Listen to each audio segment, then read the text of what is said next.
Sitting ముఖ్యమంత్రిగా ఉన్న అప్పట్లో సిట్టింగ్ ముఖ్యమంత్రిగా ఉన్న వ్యక్తిని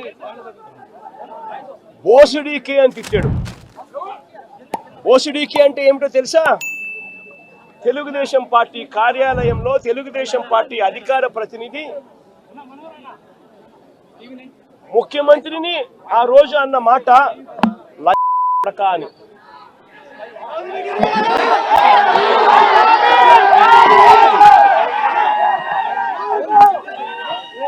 నిజంగా ఆ మాదిరిగా ఒక వ్యక్తి తిడితే రాష్ట్ర వ్యాప్తంగా ఆ ముఖ్యమంత్రిని ప్రేమించే వాళ్ళు, వైఎస్ఆర్ కాంగ్రెస్ పార్టీని అభిమానించే వాళ్ళు, రాష్ట్ర వ్యాప్తంగా ఉన్న వాళ్ళందరికీ కూడా కడుపు మండగా ఎవరైనా చెబితేనే వాళ్ళు చేస్తారా? కడుపు మండిన వాళ్ళు ఈ అన్యాయాన్ని చూడాలనుకునే వాళ్ళు, చూడకూడదు అని అనుకునే వాళ్ళు కొంతమంది తెలుగుదేశం పార్టీ ఆఫీస్ దగ్గరికి వెళ్ళి అటువైపు నుండి తెలుగుదేశం పార్టీ వాళ్ళు తప్పు చేసిందే కాక ధర్నా చేయడానికి వచ్చిన వాళ్ళ మీద దాడి చేయడానికి కూడా ప్రయత్నం చేశారు. ఆ దాడి జరిగిన పరిస్థితుల్లో, ఆ తోపులాటలో, ఆ తొక్కిసలాటలో తెలుగుదేశం పార్టీ ఆఫీస్ మీద కొద్దో గొప్ప రాళ్ళు పడిండొచ్చు.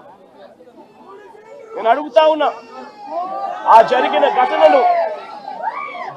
ఘటనను ముఖ్యమంత్రిగా నన్ను అన్నా కూడా నేను చంద్రబాబు నాయుడు గారి మీద కక్ష సాధింపు చర్యతో వ్యవహరించాల.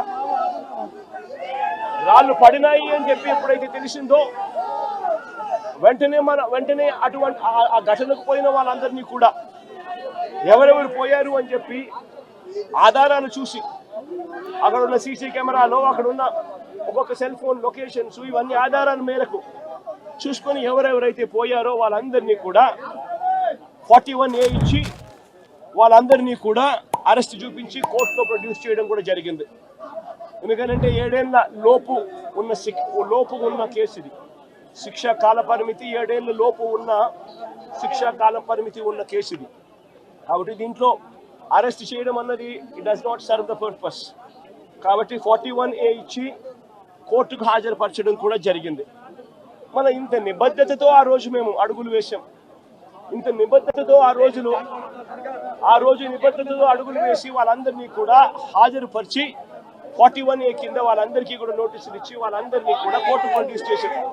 నేను అడుగుతా ఉన్నా, ఈరోజు సురేష్ కానీ, లేకపోతే వీళ్ళు అరెస్ట్ చేసిన డిప్యూటీ మేయర్ హస్బెండ్ కానీ, వీళ్ళల్లో ఏ ఒక్కరైనా కూడా ఆ రోజు కనీసం లొకేషన్లో ఉన్నారా? వీళ్ళ సెల్ ఫోన్లు ఎక్కడున్నాయో ట్యాగ్ చేస్తే తెలీదా? తెలుగుదేశం పార్టీ ఆఫీసులో సీసీ కెమెరాలు ఉండవా? ఆ సీసీ కెమెరాల ఫుటేజ్ చూస్తే తెలీదా? మరి అలాంటప్పుడు వీళ్ళు ఎవరు లేనప్పుడు 4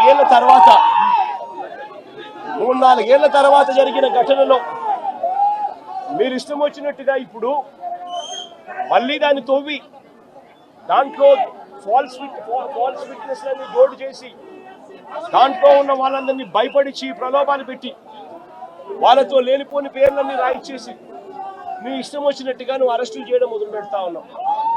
రాష్ట్ర వ్యాప్తంగా కూడా ఇదే జరుగుతూ ఉంది. ఈ ఒక్క కేసే కాదు, ఇదే మాదిరిగానే రాష్ట్ర వ్యాప్తంగా కూడా జరుగుతూ ఉన్నాయి. పోలీసులు ఏ స్థాయికి దిగజారిపోతా ఉన్నారు అనంటే, అటువంటి పాత కేసులలో కావాలని వీళ్ళే తప్పుడు సాక్ష్యాలు క్రియేట్ చేస్తా ఉన్నారు. విట్నెస్లను వీళ్ళే బెదిరించి, వీళ్ళే ప్రలోభ పెట్టి, వీళ్ళే తప్పుడు పేర్లు ఇరికిచ్చి, వీళ్ళే కేసుల్లోకి తీసుకొచ్చే కార్యక్రమం చేస్తా ఉన్నారు. నేను అడుగుతా ఉన్నది ఒకటి, ఒక తప్పుడు సాంప్రదాయానికి మీరు నాంది పలుకుతా ఉన్నారు. ఇదే గన కొనసాగితే నేను చెప్తా ఉన్నా, మీ ప్రభుత్వం ఎల్లకాలం ఉండదు.